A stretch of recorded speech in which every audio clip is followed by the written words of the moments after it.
Bonjour, ce matin, je voudrais échanger avec toi sur un sujet qui fait partie des préoccupations fondamentales de l'homme. À quel moment se dire qu'on ne peut plus rien?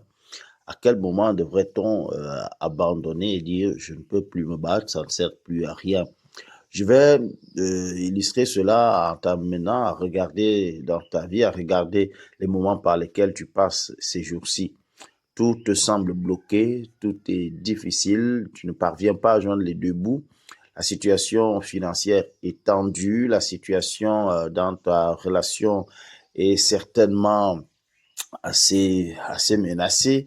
Tu ne parviens pas à te concentrer sur tes activités ou alors à réaliser les progrès que tu voudrais pourtant voir manifester dans ta vie. Tu t'es tracé un plan en début d'année. Jusque-là, tu vois comme si rien ne promet, comme si ça ira. Et tu commences à te demander si c'était les bonnes décisions prises, s'il faut continuer ou s'il faut abandonner. Je voudrais te dire ceci. Il n'y a aucun moment dans la vie et aucune situation qui devrait t'amener à abandonner. Ce qui nous fait la plupart du temps passer à côté de l'essentiel, c'est justement que nous choisissons d'abandonner lorsque ça devient tellement difficile. Nous cessons de croire en nous-mêmes, nous cessons de croire en nos capacités, nous cessons de croire en notre potentiel et puis tout tombe dans l'eau. C'est ça justement qui constitue le le piège le plus dangereux dans la vie. Si tu arrives à perdre confiance en toi-même, à perdre confiance en tes capacités, ta capacité de mobilisation des ressources, ta capacité d'action, ta capacité à te réaliser et à réaliser des grands exploits, alors tu cours tout droit vers l'échec et puis plus rien n'ira.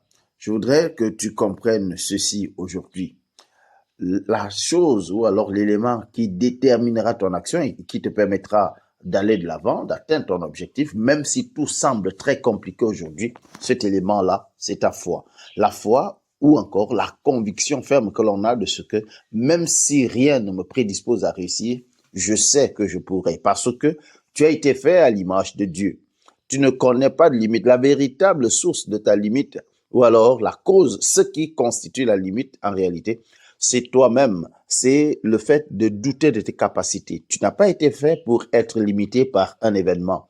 Tu as été créé pour aller jusqu'au bout, affronter les difficultés. C'est pour cela que les difficultés t'assaillent, parce que la nature sait que tu peux les affronter. Et ce serait donner raison à ceux qui pensent que tu n'es pas suffisamment outillé que d'abandonner. Il faut avoir la foi. La foi consiste justement à ce que on ait une détermination ferme dans ce que l'on sait vrai, dans ce que l'on sait possible, même si rien ne présage quelque chose de bon.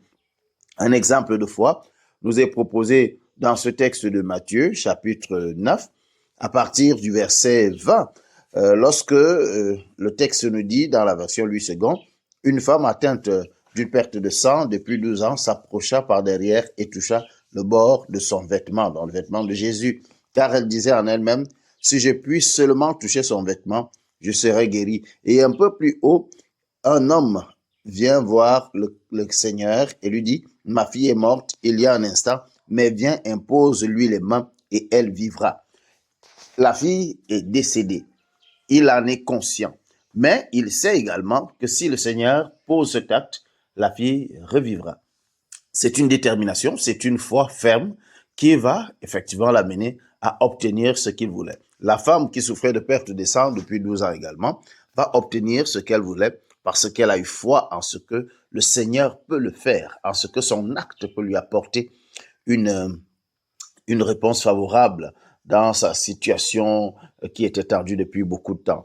Tu as ce potentiel-là parce qu'en réalité, c'est ton vouloir qui crée le pouvoir. C'est ce que tu veux que tu projettes dans ton monde et qui finit par se réaliser. Alors, si tu arrêtes de douter, si tu commences aujourd'hui à te dire « je peux réussir », tu envoies un signal fort en toi-même. C'est ce signal qui va déclencher donc la salve de réflexion qui pourra t'amener à trouver les solutions appropriées, les méthodes exactes. Le doute que tu installes en toi, c'est celui-là qui tue donc tes possibilités même de réflexion. Commence par croire en tes possibilités, commence par croire en ce que tu peux et tu verras que tu pourras faire des choses formidables. À bientôt.